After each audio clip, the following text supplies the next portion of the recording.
bonjour Caroline. Bonjour Kevin, Alors, tu es fondatrice de My First Agency. c'est cela. Alors, tout d'abord, peux-tu te présenter et parler de ton parcours? Ouais, carrément. Déjà, merci de me recevoir. Mais je t'en prie. C'est un plaisir d'être ici avec toi. Écoute, j'ai envie de te dire ce que je fais aujourd'hui, déjà. Moi, je suis d'abord coach professionnel certifié. Oui, Donc, j'ai fait une reconversion professionnelle. Et j'ai fondé en 2015 donc, mon agence d'accompagnement humain, My First Agency. Dans cette idée en fait d'accompagner les professionnels en souffrance à redonner en tout cas du sens, en tout cas mettre de la conscience d'abord sur ce qui leur est arrivé au niveau professionnel.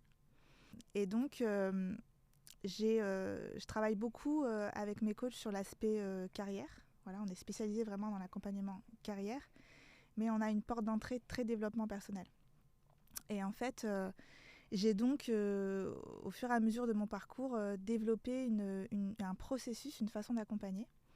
Mon agence est aujourd'hui organisme de formation certifié Calliope. Je suis obligée de le dire parce que ça permet à ma cliente d'utiliser leur compte personnel de formation. Et donc, en fait, j'ai créé un parcours avec ma propre méthodologie que je considère être une alternative inspirante et profonde au bilan de compétences traditionnelles. d'accord. Voilà. Et donc, depuis quelques années, là, je crée en fait un écosystème d'accompagnement humain autour de la carrière parce que je pars du principe que la carrière, en fait, est une super opportunité de conscience de soi, en fait. Et que quand il nous arrive quelque chose de compliqué au niveau professionnel, c'est souvent quelque chose qui se réveille au contact de l'environnement pro, mais qui était déjà là et qui était déjà installé de par notre parcours de vie tout court. D'accord. En fait. Et donc, dans mon écosystème, j'ai à la fois des coachs professionnels qui travaillent sur la partie carrière, qui accompagnent mes clients. Et j'ai aussi toute une équipe de thérapeutes qui travaillent de façon holistique. Quand je dis holistique, c'est-à-dire qu'on prend vraiment en compte l'être humain dans son intégralité. Et une équipe aussi d'experts qui viennent en soutien sur tout ce qui est concrétisation du projet professionnel ou du projet d'entreprise. Et donc on a vraiment, moi j'aime dire que My First Agency aujourd'hui est l'agence pionnière du coaching holistique de carrière. D'accord. Alors, avant de lancer My First Agency, tu as travaillé pendant 7 ans au sein d'un grand groupe média Oui, tout à fait, dans l'audiovisuel. c'est ça. On peut le citer, c'est M6. On peut citer. C'est le groupe M6, effectivement. Est-ce que tu as des souvenirs de cette période professionnelle? Oula oui, j'ai beaucoup de souvenirs de cette période professionnelle. Tu faisais quoi exactement? Alors je faisais quoi exactement? Alors effectivement, je travaillais dans un grand groupe média, mais j'avais la particularité de travailler dans l'industrie musicale. D'accord. Donc j'étais un peu à cheval entre l'industrie audiovisuelle et l'industrie musicale. Et donc moi j'étais chef de projet marketing, et un chef de projet marketing dans un label de musique, puisque M6 a son label de musique, M6 Music Label, c'est d'orchestrer le lancement d'albums des artistes qu'on a signés. Et donc c'était mon métier, donc j'étais un petit peu le chef d'orchestre de lancement d'albums. Et donc je travaillais aussi bien avec des directeurs artistiques qu'avec des directeurs de promotion, avec des directeurs commerciaux pour la distribution, m'occuper de la fabrication du projet, de tout ce qui est direction image aussi.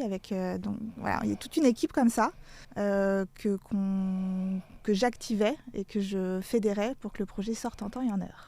Est-ce que ça concernait aussi les artistes qui avaient fait une nouvelle star, entre autres? Ouais, carrément. Carrément, en fait, effectivement, j'ai travaillé beaucoup, enfin tous, sur les artistes issus de l'émission Nouvelle Star, Pop Star à l'époque. Non, il y a eu une nouvelle star et pop star. Ouais, c'est ça, oui. les deux, ouais, exactement. Et donc, on rentre dans la technique, mais c'est des contrats effectivement de coproduction avec d'autres majors. Mais bien sûr, ouais, j'ai travaillé sur quelques artistes issus de ces émissions. Ok. C'était chouette. Et comment tu as eu, on va dire, entre guillemets, l'audace de quitter ce groupe pour lancer My First Agency? Comment j'ai eu l'audace de quitter ce groupe. Alors déjà, il faut savoir que pour moi, rentrer dans l'industrie musicale, c'était vraiment un rêve. C'est-à-dire que moi, on va dire mon obsession depuis que j'étais gamine, c'était d'être chanteuse. Okay, donc une obsession qui ne m'a pas quittée puisque je fais quelques scènes de temps en temps et je travaille sur aussi mon projet musical. Super. Mais tu vois, depuis que j'ai 12 ans, j'ai vraiment cette vision-là de moi, d'artiste, chanteuse sur scène. Et donc finalement, c'est pas si facile que ça tu vois, au niveau familial, de dire à ses parents, bah, moi en fait le métier que je veux faire c'est chanteuse, parce que souvent c'est pas considéré comme un métier. Tu vois. Mais pourtant, tu travaillais à M6, tu aurais pu tenter le casting des émissions. Ouais, mais tu sais, c'est vrai. C'est vrai. Tu sais, je pense que l'art en général, la musique, peu importe, la peinture, l'acting ou quoi, c'est vraiment aussi un chemin de développement personnel. Et je pense que quelque part, ce rêve que j'avais, c'était un rêve d'être moi-même sur scène. Et en fait, un rêve d'être moi-même tout court. Et j'avais l'impression que être sur scène, arriver à être sur scène et s'exposer tel qu'on est, c'était vraiment un aboutissement pour moi. Tu vois, je dis ça avec du recul parce que gamine, en fait, moi j'étais fan de Mariah Carey. En fait, je voulais être Mariah Carey, point. Tu vois. mais en fait, voilà, j'ai compris après que vraiment l'art est un chemin de développement personnel. Et donc je pense qu'à l'époque, j'avais pas assez confiance en moi pour tester un casting Nouvelle Star ou un casting. Il y avait aussi Graines de Star, tu te rappelles? Oui. J'ai travaillé avec une artiste issue de Graines de Star. Et j'avais pas assez confiance en moi. Mais tu vois, comme quoi, la vie quand même te ramène toujours, tu vois, là où tu dois être. Parce que c'est intéressant, moi qui gamine regardais ces émissions, d'arriver à travailler au sein du groupe M6 avec des artistes issus de ces émissions. Donc ça, c'était intéressant pour moi. Mais comme je te disais, en fait, hyper compliqué dans une famille de dire, une famille où il n'y a pas d'artiste, tu vois, de dire, bah, moi, je veux en faire mon métier. Souvent, c'est super que tu aies cette passion-là, mais en fait, en vrai, qu'est-ce que tu veux faire dans la vie? Donc, si tu veux, tu es un peu comme ça, ballotté d'année en année. Moi, je me rappelle, ma mère me disait... non mais passe le bac d'abord, non mais quand même fais un bac plus 2, non mais bon, donc du coup j'ai un bac plus 5, tu vois, Bah oui. je me suis laissée, et puis je me suis dit, puis après ça c'est aussi technique, mais moi je suis née, j'ai grandi en province, donc j'étais quand même loin de la vie parisienne et de là où ça se passait, et donc j'ai transformé ça finalement en projet professionnel, donc c'est pour ça que naturellement aujourd'hui je fais ça pour les gens, j'accompagne, parce que pour moi c'est vraiment le professionnel, c'est vraiment un axe d'épanouissement, tu vois. Et quand on a un but dans la vie professionnelle, je trouve, et qu'on a sa juste place pour le faire, je trouve que c'est hyper épanouissant. Donc moi très tôt, je me suis dit, bah ok, si c'est pas chanteuse, bah, c'est pas grave, je vais travailler en label. Et donc c'est comme ça que je fais une école de commerce, que j'ai postulé chez M6 et que je me suis retrouvée là-bas, entre autres. J'ai postulé un peu partout. Et tu parlais de l'audace, c'est ça? L'audace de quitter. Tu sais, ouais, comme je te disais, c'est une concrétisation pour moi. Et en fait, c'est toujours un peu dur de se rendre compte qu'on a concrétisé quelque chose et que finalement, c'est peut-être pas vraiment là où on doit être. Tu sais, je me sentais pas forcément à ma place. Je dis pas que c'était le secteur qui était en cause. Je pense que vraiment, le secteur musical, pour moi, c'était parfait. Mais je pense que c'est le monde de l'entreprise qui m'a télescopée. D'accord. Tu vois? Oui. Et moi, j'ai adoré travailler là-bas. Voilà, comme je dis, j'avais une relation passionnelle avec cette entreprise. Et donc, j'ai autant adoré que détesté parfois. Tu vois? Mais ouais, le monde de l'entreprise m'a télescopée. Et comme c'est le cas pour certains de mes clients. Et en fait, j'ai envie de dire, est-ce que c'est vraiment de l'audace? Je pense que c'est un peu... comment dire ça? Que c'est plutôt... pas mal ta question. Après coup, ça peut paraître de l'audace, mais je dirais que j'étais arrivée à un point où y retourner, aller un peu plus grignoter ma confiance et l'estime de moi. D'accord, oui. Parce qu'à un moment donné, tu te rends compte que t'es plus vraiment à ta place, que les gens avec qui tu aimais travailler partent aussi, tu vois. Donc, pour moi, les gens, c'est très important. Et on en reparlera peut-être tout à l'heure, mais moi, si je ne suis pas entourée de personnes avec qui j'ai plaisir à travailler, c'est compliqué. Donc ça, je l'avais de moins en moins. Le secteur se cassait la gueule. Hein. Moi, je suis arrivée en 2005, donc on est au tout début des plateformes. de téléchargement. Et au tout début de YouTube aussi. Et au tout début de YouTube, et tu vois, quand je suis arrivée chez M6, Spotify n'existait pas encore, tu vois, donc c'est pour te dire. Mais donc ouais, je dirais que j'étais arrivée à un point où fallait que je parte. Et parfois, il faut aller tester ses limites, tu vois. Moi, j'ai des clients qui ont du mal à partir, mais quelque part, parfois, un accompagnement permet de partir aussi de son entreprise quand on est malheureux, tu vois. C'est-à-dire que quand mes clients commencent l'accompagnement avec moi, avec nous, et reviennent en me disant « Mais en fait, Caroline, j'en ai de plus en plus marre. » Parce que par rapport à ce qu'on fait, je vois en fait qu'il y a un décalage profond maintenant. Et ben, je leur dis que c'est une bonne nouvelle. Et qu'à un moment donné, ils vont tellement en avoir marre qu'ils vont avoir le courage ou l'audace de partir. Alors ça vaut dans le secteur de l'audiovisuel, mais après dans d'autres secteurs aussi. Dans C'est vrai que des fois, oui, tous les secteurs, effectivement. Ouais, dans tous les secteurs, c'est valable. J'ai envie de dire, quand on est dans un secteur qui nous passionne, c'est un peu moins désagréable. Mais le monde de l'entreprise est tel qu'il est. Voilà, l'entreprise essaie de travailler sur ces sujets de bien-être, de qualité de vie au travail. Mais moi, j'ai la conviction que l'entreprise fait tout ce qu'elle peut, certainement. Que peut-être c'est aussi un peu politique parfois. Que parfois, ça équivaut aussi à mettre des pansements. Là où il faudrait une chirurgie à cœur ouvert, comme je dis, tu vois. Et que c'est aussi, je trouve, de sa responsabilité individuelle aussi d'aller comprendre ce qui se passe pour soi. Et que c'est comme ça qu'on retrouve aussi notre pouvoir personnel. D'accord. Alors, l'aventure M6, ça a duré, t'es arrivé en 2005, c'est ça? J'ai démarré en 2005 là-bas et ça s'est arrêté en 2012. D'accord, ok. Et My First Agency est né en 2015. Ouais. Donc, entre-temps, c'était quoi tu t'es préparé à la naissance de My First Agency? Comment ça s'est passé du coup durant ces 3 ans? Eh ben, c'était comme une machine à laver. Remise en question peut-être? Ouais, c'est-à-dire que tu sais, quand encore une fois, moi j'avais un but dans la vie, c'était de travailler en label. Ouais. En fait, quand je suis partie de mon entreprise, j'avais plus de but. Et moi, je suis vraiment dans cette personnalité qui se projette, qui a besoin d'avoir la big picture pour pouvoir avancer. Si j'ai pas la big picture, tu vois, si je vois pas loin, je sais pas où je vais, en fait.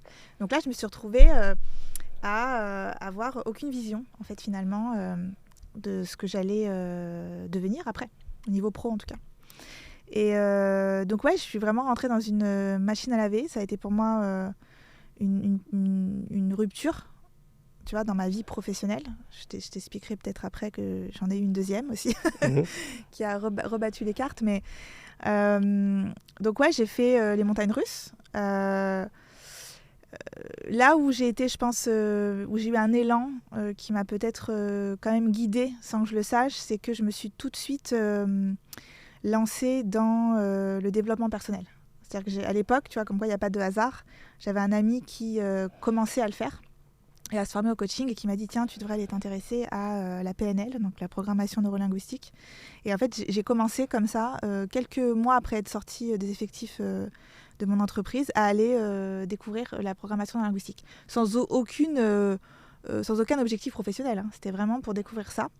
Et j'avoue que là, j'ai un peu mis le doigt dans l'engrenage du développement personnel, parce que j'ai découvert un monde, des gens, une posture, une attitude qui est rare en entreprise, en fait. Tu vois, ce monde-là du développement personnel, en tout cas, quand j'ai été formée à ça, tu vois, il est dépolitisé, il est authentique. En tout cas, on s'efforce, tu vois, d'être authentique, à laisser parler sa vulnérabilité. Moi, j'ai appris des trucs avec des démarches de PNL ou autres, enfin, tu vois, c'est vraiment comme si j'avais vu la Vierge, quoi. Je me suis dit, mais en fait, pourquoi je ne sais ça que maintenant? Et j'avais 31 ans, je crois, tu vois. Là, j'en ai bientôt 45. Ah bah c'est toi qui le dis, pas moi. Même si ça se voit pas, je le sais. Je plaisante. Mais donc ouais, ça a été... je pense que c'est ça qui m'a guidée. Et en fait, j'ai continué à me former comme ça parce que vraiment, il y a une passion qui s'est déclenchée en moi. Autant j'avais une passion de la musique et des artistes, autant j'ai découvert une autre passion de la compréhension de l'être humain. Et en fait, pendant ce temps-là, pour répondre à ta question, entre 2012 et 2015, j'ai travaillé d'abord à ma propre renaissance, j'ai envie de dire. Là, je te le dis avec le recul, mais au moment où je le vivais, pour moi, c'était juste la merde. Enfin, je te le dis, c'était juste la merde. Et j'avançais pas à pas. Ça a été très compliqué, moi, au tout début de cet épisode-là, où du coup, j'avais plus de boulot. Je me sentais vraiment à côté de la société, vraiment en marge, tu vois. Et les autres allaient travailler et pas moi. Donc, c'était bizarre pour moi, parce que vraiment, tu as l'impression de... À l'époque, c'était pas trop... c'était la première moitié des années 2010, c'était pas trop à la mode, les auto-entrepreneurs et tout ça. Là. Les gens qui étaient indépendants, tout ça. Là. Ouais, ça commençait. Oui, tout juste. Ouais, la micro-entreprise, je sais pas trop quand c'est né, mais c'est vrai que ça commençait quand même. Je pense qu'il y a quelques années déjà, mais on n'était pas encore au boom qu'il y a eu après. Je fais une parenthèse, mais je pense que la micro-entreprise, les gens s'engouffrent dedans parce qu'il y a beaucoup de... Ils vont chercher du sens aussi, ils vont chercher à exprimer quelque chose d'eux qui ne peuvent pas faire en entreprise, et donc ils créent comme ça un espèce de monde parallèle de la micro-entreprise. En tout cas, ça, c'est ce que je ressens. Donc ouais, c'était les débuts. Et donc pendant ces 2-3 ans, là, je me suis formée. Je me suis formée jusqu'à me dire, pourquoi pas, en fait, du coup, accompagner les gens. Et c'est là où j'ai compris que finalement, ce que j'aimais dans la musique, avant tout, c'était les artistes. Donc, c'était pas tant la musique, quelque part, c'était les gens. Comme j'ai un amour aussi des acteurs et des actrices. Pourtant, leur histoire, leur parcours et tout ça, c'est ça qui te plaisait? Je trouve que, pour moi, artiste, au sens large, c'est le métier le plus dangereux du monde. Parce que c'est le métier où, quelque part, je parle vraiment de l'artiste au sens pur du terme, où on se met le plus à nu, en fait. Et il faut être courageux pour se mettre à nu quand même. Moi qui interviewe beaucoup d'artistes, oui, c'est vrai que je sais ce que tu veux dire. Tu vois, oui. Je veux dire, il faut quand même... Et en plus, le paradoxe dans tout ça, c'est que souvent les artistes sont des êtres hypersensibles, fragiles, mais quand même avec la force d'aller sur scène, d'aller proposer ce qu'ils font, d'exposer, tu vois, pas que ce soit, peu importe l'art en fait. Et donc il y a un fort paradoxe là-dessus. D'ailleurs, on le voit par exemple avec un artiste comme Michael Jackson, la transcendance qu'il vivait sur scène comparée à l'énergie qu'il avait dans la vie de tous les jours. C'était comme si c'était deux personnes différentes. Oui. Donc c'est vrai qu'un artiste, il a tendance à se transcender grâce à son art. L'art est plus fort que sa petite personne, j'ai envie de dire, et donc il le porte vers un public. Et quelque part, je trouve qu'on est tous artistes de sa vie, tu vois, et qu'en fait, on peut faire de sa vie une œuvre, en vrai, peu importe qu'on fasse de la musique ou pas, tu vois. Et que c'est un peu ça, moi, que j'ai compris pour moi. D'où la création de ma société, d'où la création de tout l'écosystème, de tous les projets que j'ai en cours, parce que j'exprime ma créativité comme ça. Tout à fait. Tu vois. Voilà, donc je me suis dit, je vais en faire mon métier. Pendant cette période-là, je me suis dit, je vais faire un bébé aussi. Donc à toutes les femmes qui se disent, est-ce qu'on peut faire un bébé en transition professionnelle? La réponse est oui. Ok, c'est possible. C'est pas simple, ça fait peur. Ok, on n'a pas de boulot, mais on peut le faire. Donc moi, j'ai ma petite fille de 11 ans. Qu'on salue. Voilà, qui j'espère écoutera sa maman. Et puis écoute, après multiples doutes, multiples craintes, des émotions, en tout cas des sentiments de ne pas être légitime, je me suis lancée en 2015 sous la forme de la micro-entreprise. Et puis j'ai envie de dire, c'est l'expérience. Et c'est parce que je me suis lancée que j'ai pris confiance en moi. Souvent, on se dit, il faut que j'ai confiance pour me lancer. C'est parce que je me suis lancée que je me suis sentie à un moment donné légitime. Et c'est ton œuvre, My First Agency. C'est mon œuvre, ma vie, mon œuvre. Et c'est quoi les difficultés que tu as rencontrées au début de cette agence, quand tu t'es lancée? Alors là, c'est intéressant parce que pour le coup, quand j'ai créé My First Agency en 2015, j'avais la vision. Donc ça y est.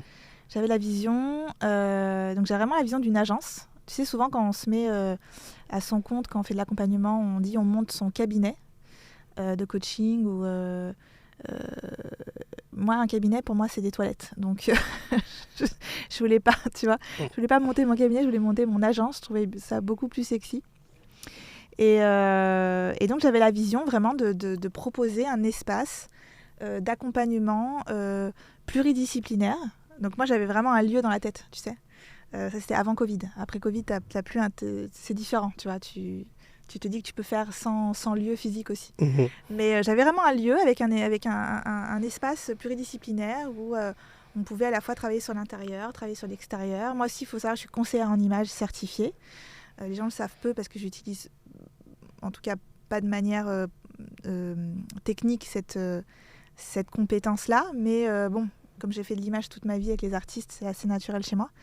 Mais ouais, j'imaginais ça, quelqu'un qui fait du conseil en image pour un artiste, tu vois, le lapsus, pour un professionnel en souffrance, tu vois. Même des chefs de projet qui travaillent aussi à orchestrer tout ce petit monde, tous ces coachs autour d'une même personne. Et c'est un peu ce que je suis en train de faire là, tu vois. Et tu te définirais comment en tant que coach ? C'est quoi la question, pardon ? Comment tu te définirais en tant que coach ? Comment je me définirais en tant que coach ?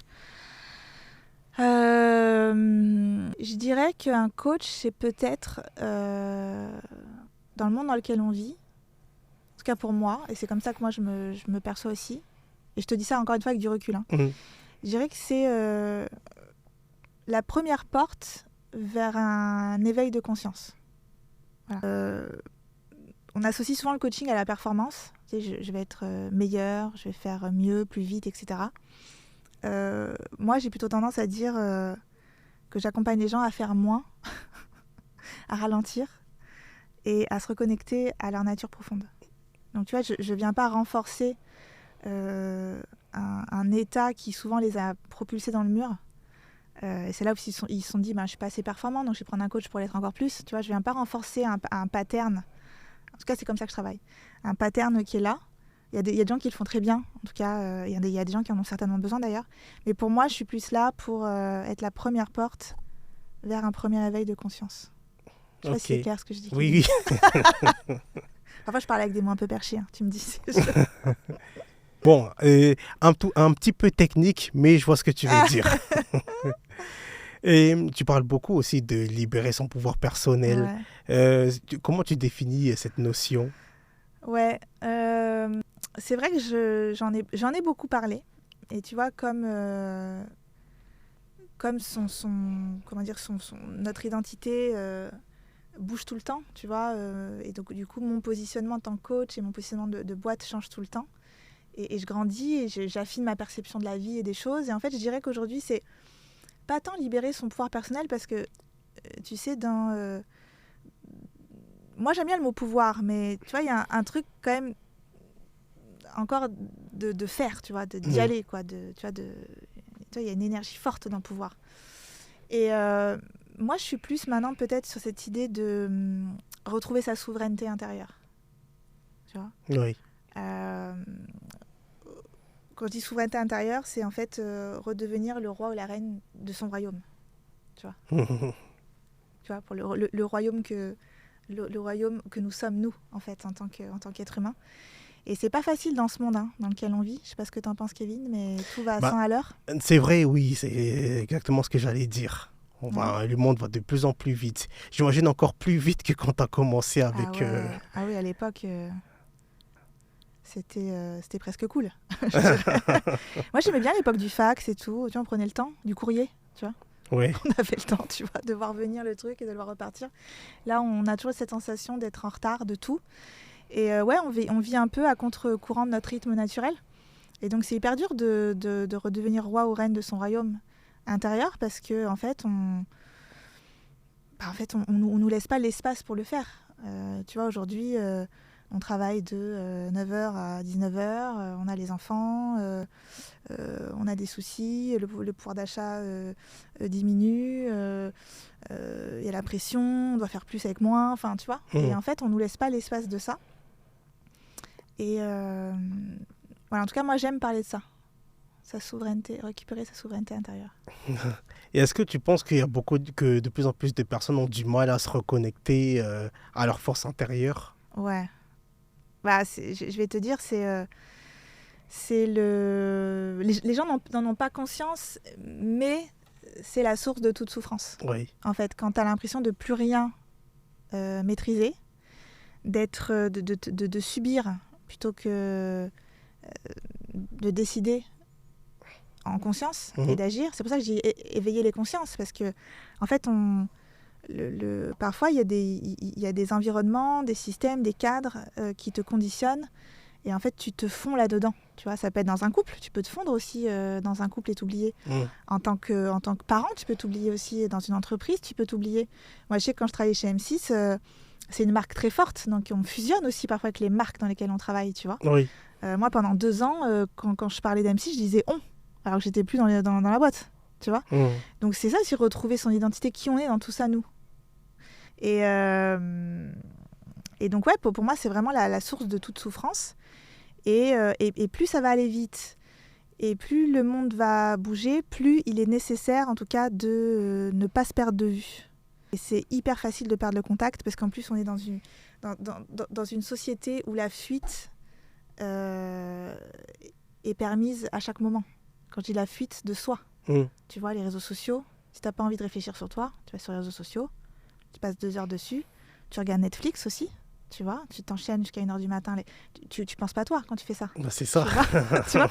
Donc en fait, on est dans un monde où on a 1001 façons de fuir, de se fuir, tu vois. Oui. Donc quand les gens viennent, ils se disent « Ah bah j'ai vu toute la saison bidule de machin sur Netflix, c'était super, je me suis éclatée. » Mais en fait, je vais toujours pas bien. Ah, c'est vrai, je vois. Tu vois, et les gens veulent s'évader comme ça. Et c'est bien, ça, c'est le pansement.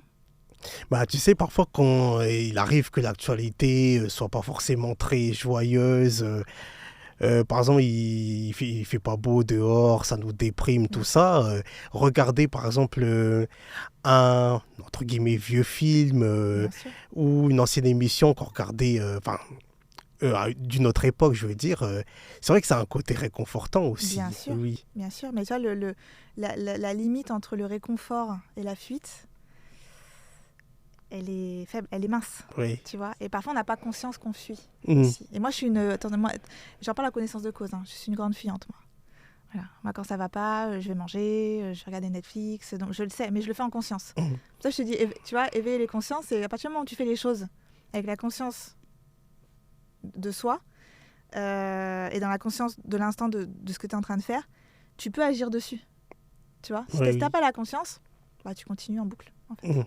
Exact. Et c'est quoi la différence que tu fais entre accompagner une personne en individuel et en collectif? C'est une bonne question. Moi, pour tout te dire, je fais beaucoup d'individuels. Oui. J'ai fait pas mal de collectifs quand j'ai démarré, notamment auprès d'étudiants.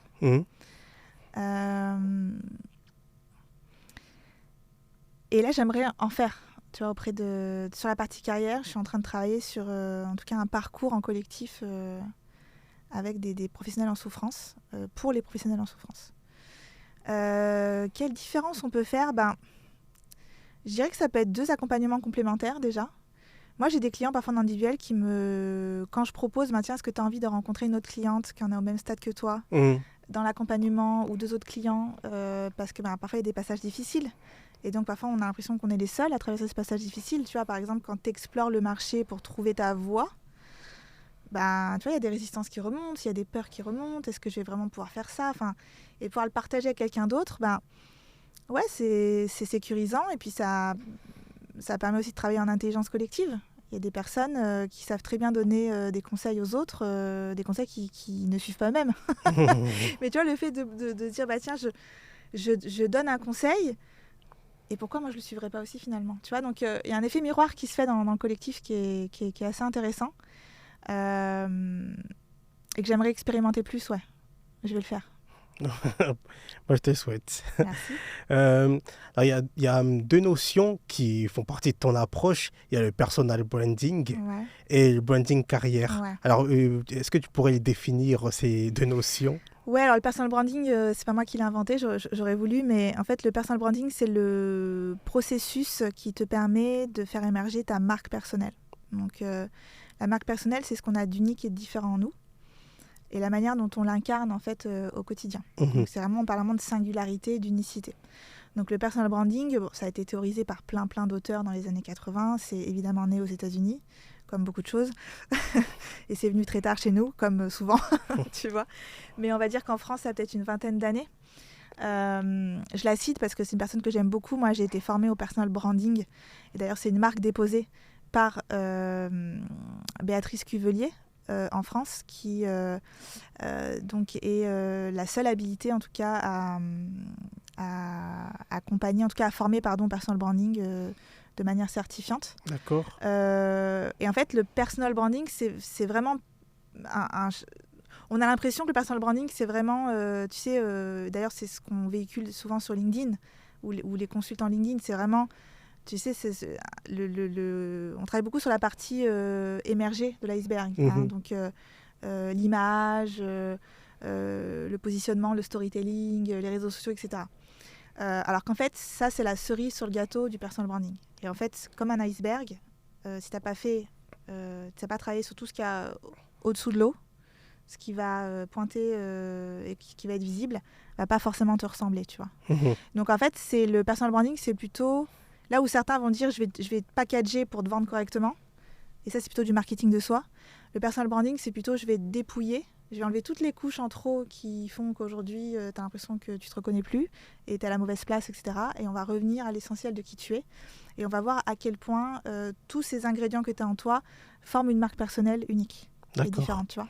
Et moi, le branding carrière, on va dire que ça, c'est un peu mon expression. Le branding carrière, c'est uniquement dédié à la carrière.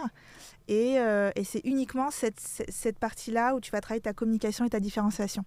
Mais dans un parcours de bilan de compétences comme le nôtre, chez My First Agency, il y a de toute façon en amont toujours une partie très introspective qui va te permettre de communiquer de la manière la plus alignée et authentique.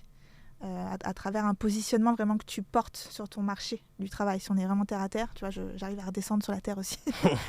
Pas toujours de spiritualité et tout, mais donc le branding carrière, c'est ça. C'est vraiment cette brique en plus que je propose et que tous les bilans de compétences ne proposent pas, qui est de comment, du coup, une fois que mon projet professionnel est posé, comment je l'incarne en fait, comment je me différencie sur mon marché, comment je communique ça. D'accord. J'imagine qu'en quasiment 11 ans de My First Agency, tu en as vu des vertes et des pas mûres chez les personnes que tu as reçues. Ouais. Est-ce qu'il y a des transformations que tu as observées qui t'ont particulièrement marqué ? C'est une bonne question aussi parce que, en fait, la transformation, elle est propre à chacun, tu vois. Et tu vois, c'est un peu ce qu'on reproche d'ailleurs, pour reparler du film Gourou pour la 150e milliard de fois. Avec Pierre Ninet, ça, Avec Pierre Ninet, pour ceux qui ne l'ont pas vu. Je trouve que le danger du coaching, c'est de promettre une transformation. Et une transformation que toi, tu as décidée. C'est-à-dire, en 90 jours, tu vas devenir la meilleure version de toi. Je caricature exprès. En fait, le coach, il faut savoir que le coach et ni même le client ne sait pas si en 90 jours, il va devenir une meilleure version de lui. À moins qu'il ait une boule de cristal. À moins qu'il ait une boule de cristal. Et puis là, ça te rajoute une injonction. Ça te rajoute une injonction là où tu en as déjà des milliards tous les jours, tu vois. Oui. Donc ça vient renforcer, tu sais, quand tout à l'heure je te parlais de schéma, ça vient renforcer encore un pattern chez toi de je dois devenir la meilleure version en 90 jours, pas 91, 90, bref. Donc si tu veux, pour répondre à ta question, la transformation, elle est propre à chacun et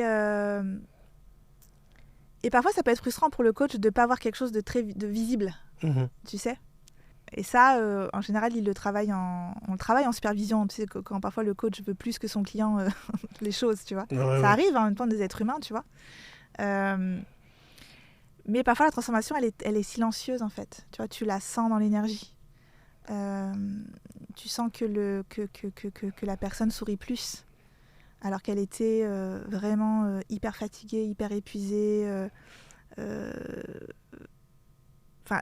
sourire plus, c'est déjà une transformation. Tu vois. Et pour moi, c'est déjà spectaculaire, en fait. Tu vois, de laisser quelqu'un comme ça partir après une séance ou après un parcours avec une autre énergie. tu vois. Donc ça, pour moi, c'est une belle transformation. Et puis aussi, c'est très lié au rythme du client. La transformation, parfois, tu la vois plusieurs mois après. Moi, j'ai des clients qui font des trucs, qui se permettent de mettre en place des choses que je ne soupçonnais pas à la fin du bilan. Et souvent, ils m'envoient des messages. On reçoit des messages, mes coachs chez moi, quelques mois après. J'ai été embauchée là, je me suis autorisée à faire ci. Finalement, je me suis lancée dans une formation 2. Merci énormément. J'ai rencontré une super personne. Parce que parfois, ça contamine aussi la sphère personnelle. Parfois, on rencontre l'amour aussi. Parfois, on ose quitter son conjoint ou conjointe aussi. Tu vois ? Ouais. Bah ouais. En vrai, on ne quitte pas que son entreprise. Parfois, c'est un...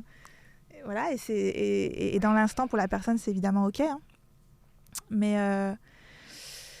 donc, j'ai vu des transformations de toutes sortes, touchantes, spectaculaires. Quand les personnes reviennent et, comme je dis, retrouvent leur souveraineté, tu le sens.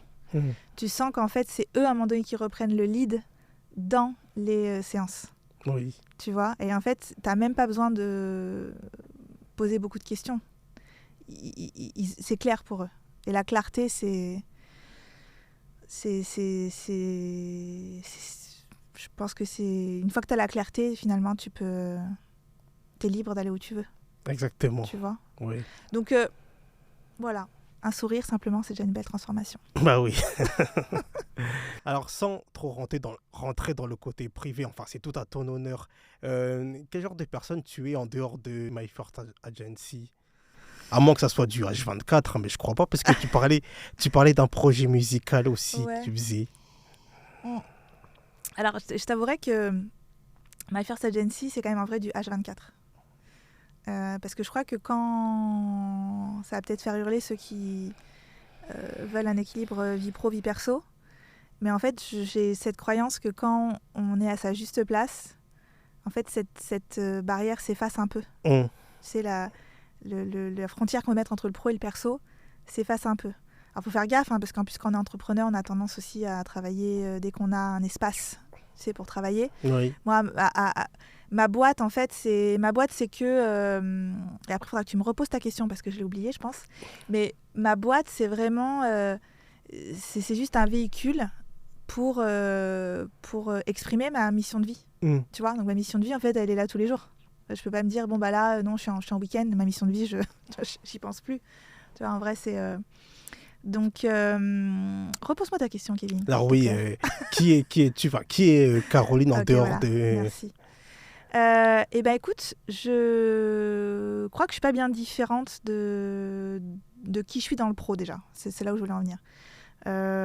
Moi, quand j'accompagne mes clients, on essaie vraiment de travailler sur cette dualité qui s'installe souvent entre le pro et le perso. Tu vois, je suis quelqu'un dans le pro, je suis quelqu'un dans le perso. Donc, on revient vraiment à cette unité. Tu vois, on essaie vraiment de désensibiliser cette dualité qui provoque de la souffrance pour revenir à une forme d'unité et à s'autoriser à être qui on est, peu importe où on est. Même si, effectivement, bien sûr, la posture professionnelle n'est pas la posture de maman, n'est pas la posture d'épouse ou d'époux, enfin, tu vois, évidemment. Mais je crois que je suis une nana sympa, quoi. Bah, t'en as l'air. Non, mais je suis... j'ai un caractère enthousiaste. Des personnes qui me disent que je suis solaire. J'ai une forte intensité, je sais, je peux être assez intense. J'ai une grosse force de travail. Mes idées sont claires et je sais ce que je veux, et je sais ce que je veux transmettre et je sais où je veux aller.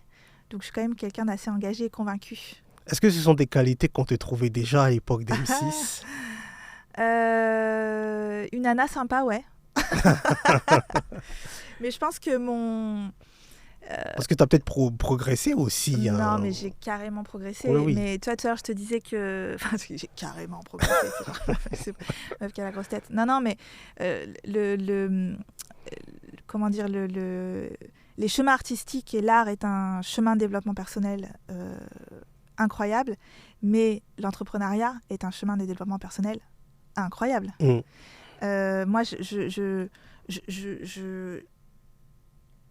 j'ai repoussé les limites de ma zone de confort en étant entrepreneur.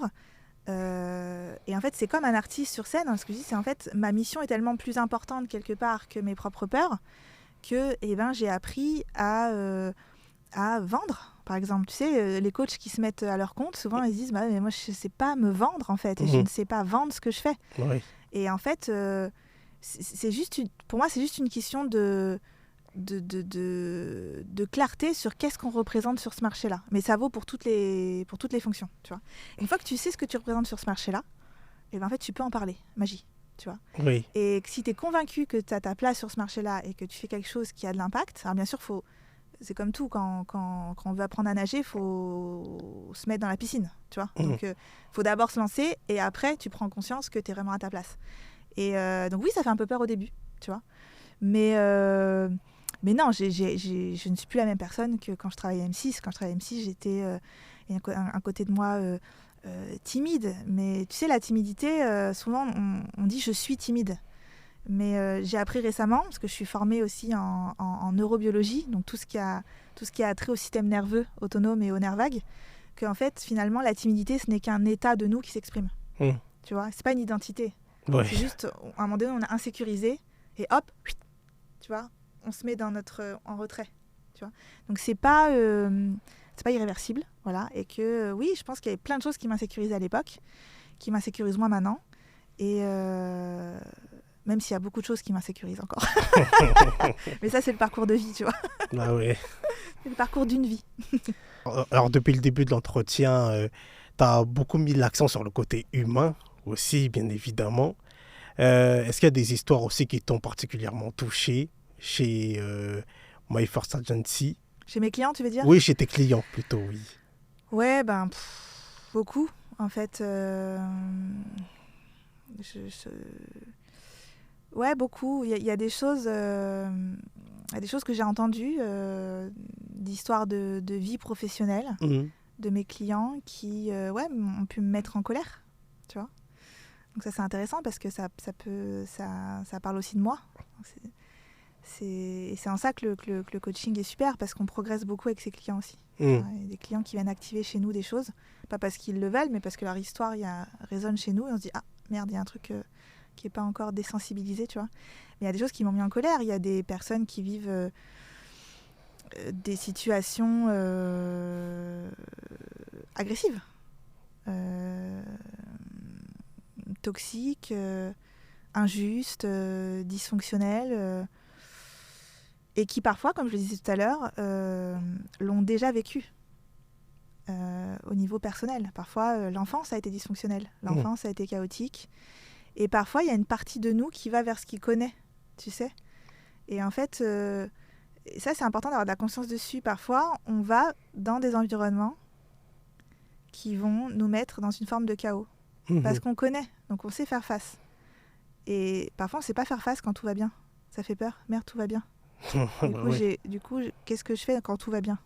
Tu vois, j'ai été habituée à ce que tout aille mal, en fait.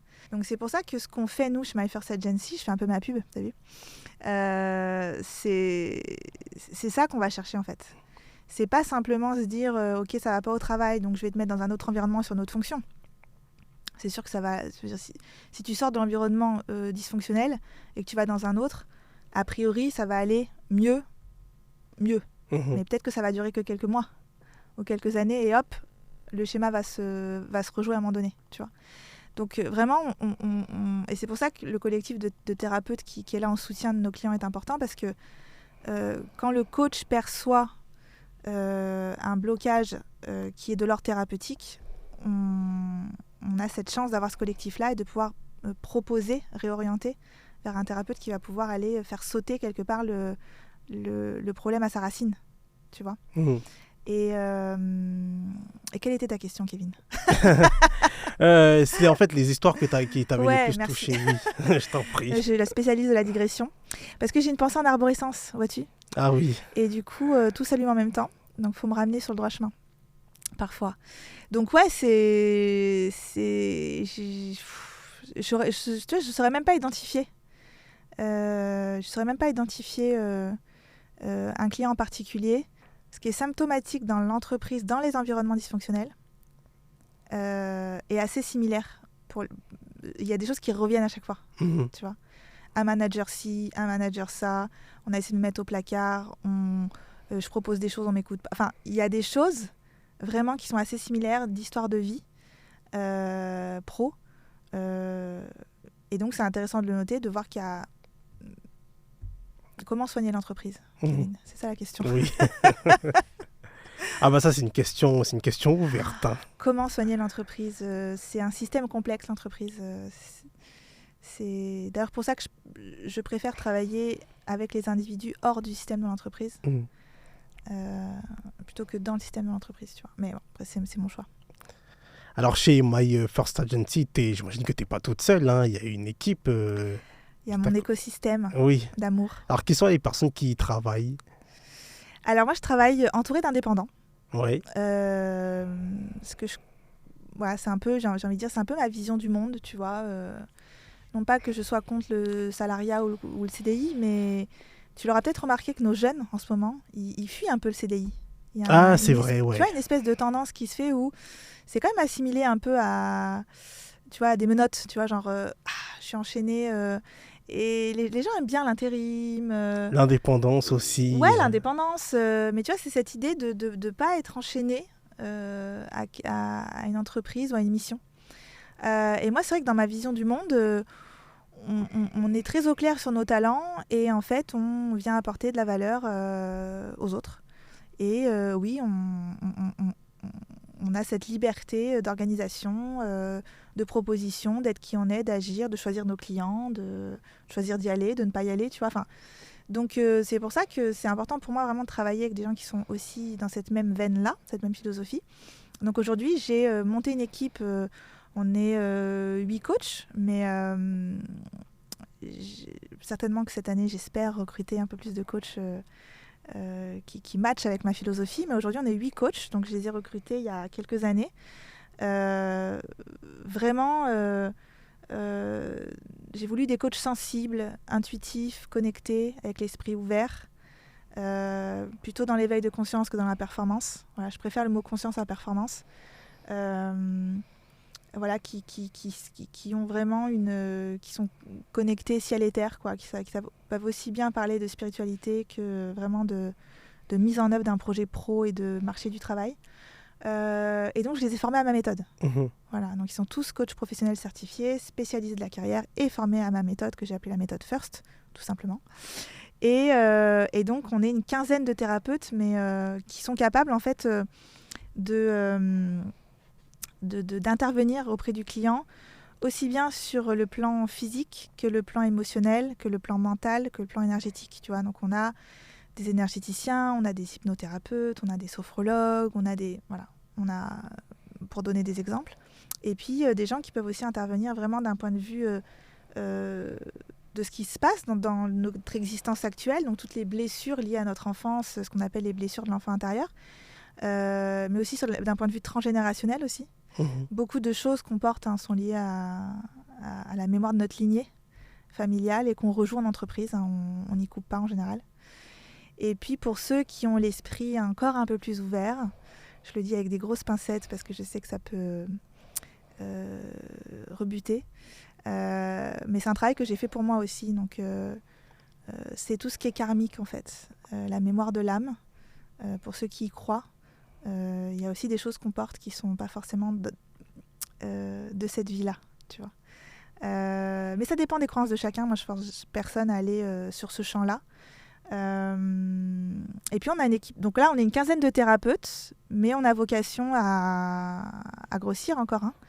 Moi, il y a plein d'approches thérapeutiques qui m'intéressent, que je n'ai pas encore dans mon équipe. Donc, je fais un appel à toutes ces personnes qui auraient envie de me contacter. Thérapeutes, psychopraticiens, psychologues, peu importe. Même ceux qui font, tu sais, moi j'adore l'astrologie, la numérologie. J'ai une numérologue super dans mon équipe d'ailleurs. Donc toutes même ces pratiques qui peuvent paraître un peu ésotériques, moi je suis ouverte à tout. Je pense qu'il y a du bon à prendre partout, tout en gardant notre libre arbitre et notre caisse de résonance, parce que l'idée c'est que ça résonne. Tu vois. Peu importe l'approche, Si ça résonne, c'est qu'il y a quelque chose de bon qui se passe, tu vois. Si ça résonne pas, c'est OK. Et l'équipe d'experts que je suis en train de monter aussi petit à petit, tu vois, des conseillers en images, des spécialistes de LinkedIn, des spécialistes de la prospection.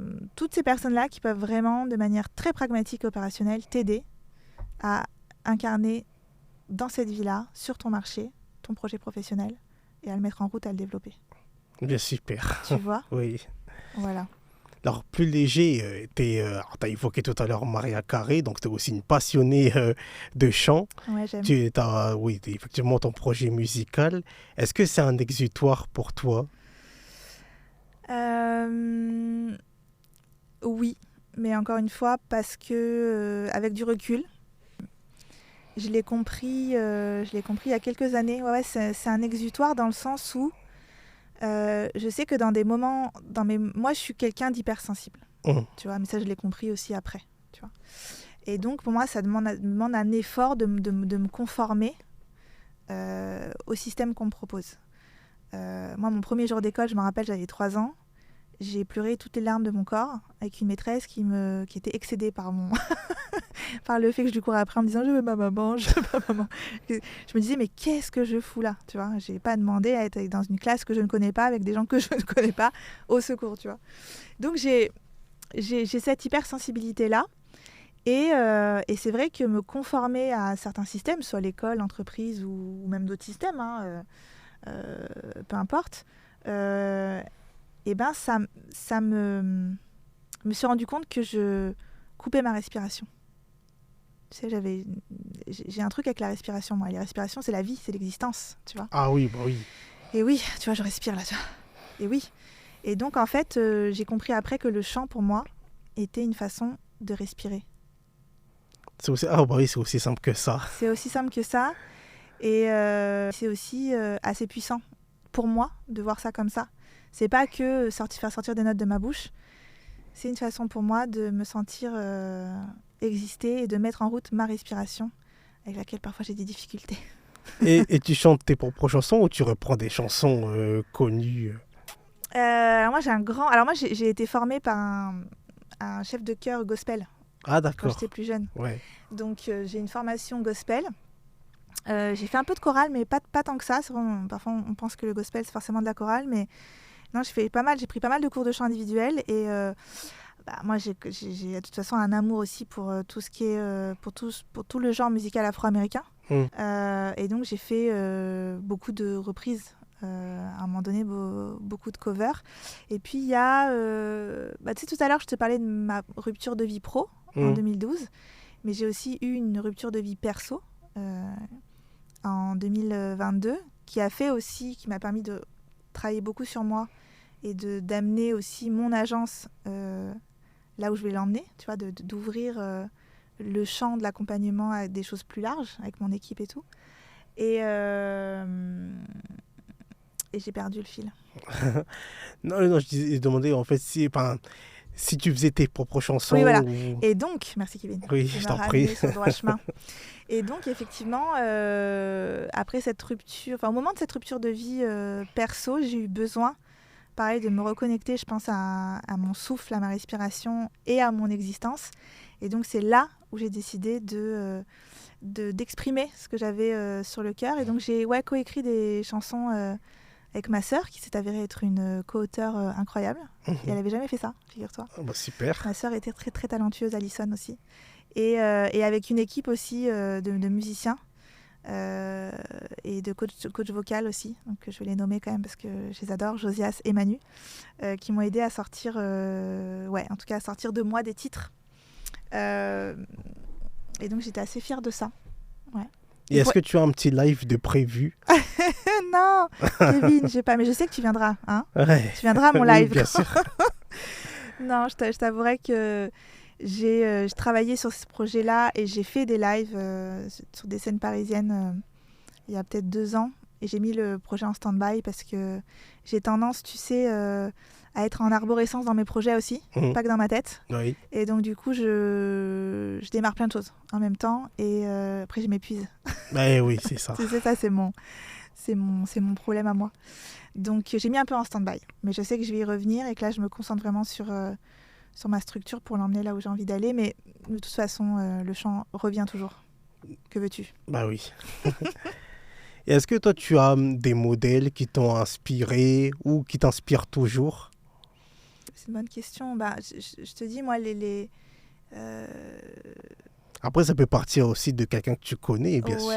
Alors moi, il y a une artiste, déjà, parce qu'elle est venue dans ma tête, que j'adore. Et vraiment, je trouve qu'elle fait ce métier-là de la façon dont j'aurais aimé le faire ou je l'aurais fait si j'avais été à sa place. C'est Alicia Keys. Ah oui. Tu vois, ça paraît un peu peut-être bateau de dire ça, mais je trouve que c'est vraiment une entrepreneur aussi, cette fille.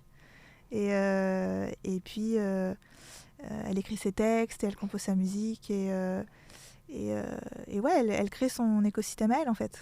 J'imagine que tu devais beaucoup écouter sa chanson Falling quand elle est sortie. Évidemment, Oui. évidemment. Mais, et pas que, enfin moi je la suis depuis longtemps, et je trouve qu'elle incarne vraiment une forme d'humilité aussi. Voilà, et que vraiment j'admire beaucoup. Donc en plus on est de la même année, 1981. Comme je dis, c'est un peu ma cousine de New York, mais elle le sait pas. Mais si elle m'entend, ma foi, peut-être qu'elle. Donc ouais. Comme Beyoncé d'ailleurs, hein, je crois. Hein. Ouais. Oui. Ouais, c'est vrai. Comme Beyoncé, mais tu vois, chez Beyoncé, il y a une énergie de performance. Tu vois, j'en reviens à ce que je disais tout à l'heure. Ouais. Alors que merci pour ta question. Alors que dans Alicia Keys, en plus, elle est très, tu sais, méditation, dev perso, etc., naturel, retour à l'essentiel avec sa gamme de cosmétiques aussi. Tu sais, elle a arrêté de se maquiller aussi à un moment donné, elle se maquillait de manière différente, etc. Elle est plus, tu vois, elle dans la conscience et Beyoncé plus dans la performance. Donc c'est vrai que, même si Beyoncé, je l'adore aussi, je me sens plus proche dans l'énergie d'Alicia Keys. Après, dans mon parcours d'entrepreneur, moi, je suis tombée sur des entrepreneurs qui m'ont beaucoup inspirée. Moi, j'ai des consoeurs et des confrères dans mon métier qui m'inspirent beaucoup, qui ne sont pas forcément connus, tu vois, mais qui ont été vraiment mentors pour moi. Je vais citer Delphine, avec qui j'ai démarré. Je vais citer Laurent, avec qui j'ai démarré, qui m'a aussi apporté mes premiers clients. Et tout un tas de partenaires aussi qui me suivent. Donc, en fait, je dirais que toute personne qui arrive vraiment à exprimer qui il est dans sa vie, à travers son travail ou sa vie tout court, personnelle, etc., je suis très admirative. C'est ce que j'ai envie de faire pour moi. C'est mon but. Et est-ce qu'il y a un livre ou une chose qu'on t'a dite, qui t'a marqué dans ton parcours? Wesh. Tu sais, moi, ou même une rencontre d'ailleurs. Ouais, même une rencontre. Tu sais, moi j'ai une mémoire émotionnelle. Donc du coup, tu sais, je me rappelle de l'émotion, mais pas forcément de la phrase, tu vois. C'est une bonne question. C'est une bonne question. Je trouve que moi, j'ai vraiment une passion pour la rencontre. Tu vois. Quand je sais que je vais rencontrer quelqu'un que je connais pas, soit par téléphone, soit tu vois, comme tous les deux en vrai ou même en visio. Enfin, c'est pour ça que je suis une bonne commerciale aussi. C'est parce qu'en fait, j'ai vraiment le goût de la rencontre. Et je prends chaque échange dit commerciaux comme d'abord une rencontre, tu vois. Et je me pose toujours la question de savoir comment je peux être utile à cette personne. Donc tu vois, c'est mon secret pour vendre. Que je vous révèle. Mais chaque rencontre m'a apporté quelque chose. Chaque personne avec qui j'ai travaillé, que j'ai coaché, m'a apporté quelque chose. Chaque personne que j'ai rencontrée mais que je n'ai pas coachée aussi, parce qu'il y a des personnes avec qui prennent un autre chemin que celui de My First Agency, c'est ok, bien sûr. Donc je dirais que je travaille chaque jour à faire que mon entourage m'inspire. Et ça, c'est pas une mince affaire. Tu vois, il y a une phrase qui me vient. Bravo. Il y a une phrase qui me vient d'un coach. Alors je sais pas si je vais le dire aussi bien que lui, mais qui s'appelle Tony Jazz. Tu connais sur Instagram? Ah, le nom me dit quelque chose. En fait, en gros, c'était lors d'un séminaire et il y a une dame qui prend la parole. On était 500, je crois, dans ce séminaire-là. et en fait qui dit je j'ai pas confiance en moi, je voudrais me lancer dans mon activité mais j'ai pas confiance en moi. Vraiment j'ai peur, j'ai du mal. Enfin tu vois, on sentait que c'était compliqué pour elle et en fait il lui a dit si tu parles de ça comme toi, si tu parles de toi, pardon, je vais la refaire. Si tu parles de toi comme ça et si tu penses ça de toi, c'est que tu évolues dans le mauvais environnement avec les mauvaises personnes. Parce qu'il dit, s'il n'y a pas quelqu'un autour de toi qui te dit que tu vas y arriver, que tu es super, c'est qu'il y a un problème. Tu vois ? Je vois, ouais. Et ça, ça, c'est un truc qui m'a marqué. Et c'est pour ça que c'est hyper important vraiment de choisir son écosystème. Et parce que ça peut nous faire réussir comme faire l'inverse. Ouais. Et si tu devais donner un conseil à quelqu'un qui se sent perdu, ce serait lequel ? Qui aurait besoin de passer, à venir te voir, quoi. Ouais. Mis à part m'appeler, tu veux dire ? Ouais. Parfois, tu sais, j'offre des calls de 15 minutes qui souvent se transforment en 30, mais ça, c'est moi, je suis généreuse. Ça peut vraiment... parler de ta situation à quelqu'un que tu connais pas, dont c'est le métier, ça peut vraiment débloquer quelque chose. Donc, je conseillerais d'en parler à quelqu'un, moi comme quelqu'un d'autre qui est capable d'accueillir ça. Le conseil que je donnerais, c'est que déjà, si on est perdu, si on est perdu, ça veut dire qu'on peut quand même retrouver son chemin à un moment donné. Tu vois, je veux dire, c'est comme après la pluie, il y a le soleil, en fait. On va retrouver son chemin à un moment donné. Et en fait, le fait d'être perdu, c'est juste une opportunité, je dirais, de se retrouver. On ne s'est pas perdu par hasard. Tu vois, on s'est perdu parce qu'il y a quelque chose qu'on a trop laissé perdurer et qui ne nous convenait pas, en fait. Donc, se sentir perdu ou dans le flou, c'est difficile à entendre, mais c'est une chance de se retrouver. Après, il y a des gens qui vont faire le chemin. Il y a des gens qui vont accoucher d'eux-mêmes une deuxième fois. Et l'accouchement, comme je dis, c'est pas simple, hein, l'accouchement. Hein. Quand on met un bébé au monde, ça fait mal, hein, pour l'avoir fait. Ah donc, tu parles en tant que femme. Je parle en tant que femme, donc si tu veux, oui, accoucher de soi une deuxième fois, renaître, c'est pas forcément confortable. Il y a des personnes qui veulent pas y aller, et je comprends.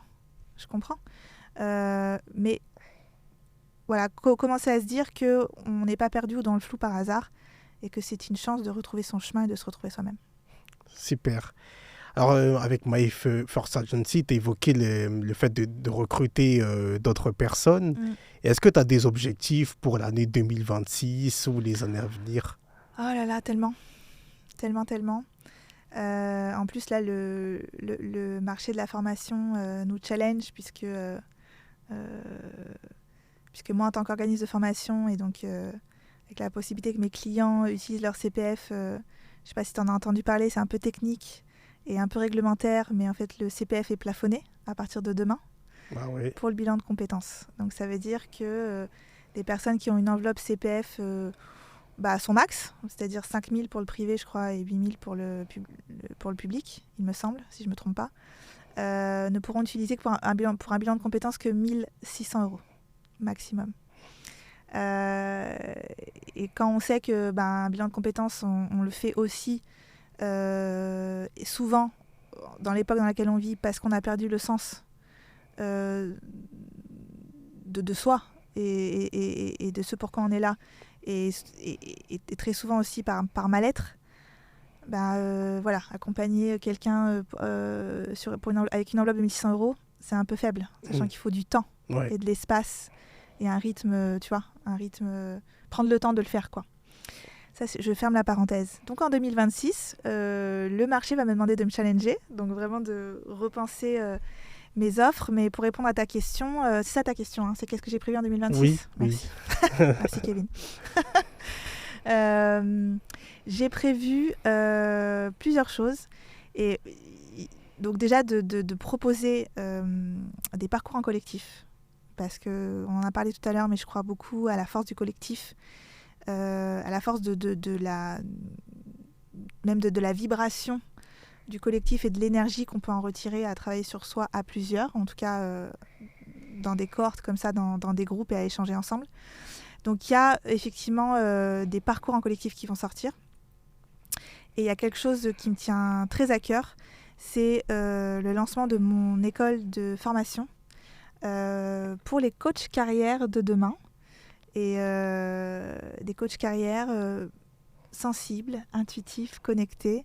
Et donc tout coach, tout accompagnant qui aurait envie de travailler sur le sujet de la carrière avec une dimension beaucoup plus large, des plans aussi plus ouverts, avec une connaissance peut-être aussi thérapeutique de l'accompagnement carrière, et qu'il me contacte, puisque cette école va avoir le jour, j'espère, dans quelques mois. À la rentrée, peut-être. Ah, j'espère. C'est ce que j'ai annoncé. Mais tu sais, j'annonce des choses et après, je me tape sur la tête parce que je n'ai pas respecté le délai. Mais j'aimerais beaucoup, ouais. J'aimerais beaucoup, vraiment. Et je pense que les professionnels en ont besoin.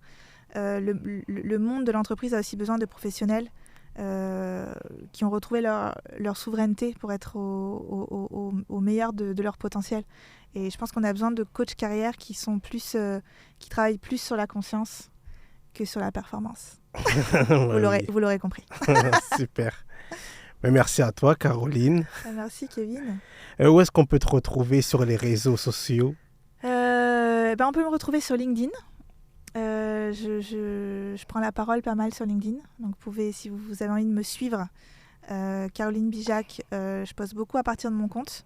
J'ai ma page My First Agency aussi sur LinkedIn.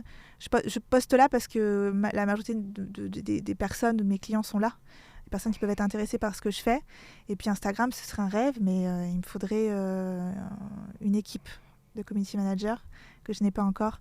Donc je suis quand même sur Instagram, mais je ne prends pas beaucoup la parole. Mais il y a quand même... mais c'est sur quel nom sur Instagram? My First Agency. D'accord, ok. Ouais. On va dire My First Agency sur Instagram et plus en mon nom sur LinkedIn. Oui. Mais si vous avez effectivement envie de comprendre un peu la philosophie, la couleur et l'univers dans lequel vous pourriez arriver si vous avez envie d'être accompagné par nous, suivez-moi sur les réseaux, sur LinkedIn et suivez mes posts, vous allez voir, vous allez comprendre. Bon, en tout cas, je te suis déjà. Cool. Et alors, tu comprends ce que je fais, du coup, quand je poste? Oui, c'est assez... Tu sens mon univers? Oui. Un peu technique, mais oui, ouais, je comprends quand même. Ouais. Okay. C'est intéressant. Super, merci encore, Caroline. J'étais ravi de te recevoir. Merci à toi, c'était chouette. Merci pour tes questions. Vous pouvez écouter ou réécouter cet épisode sur toutes les plateformes. Merci de votre fidélité et à bientôt pour un nouvel épisode de Source d'inspiration au pluriel.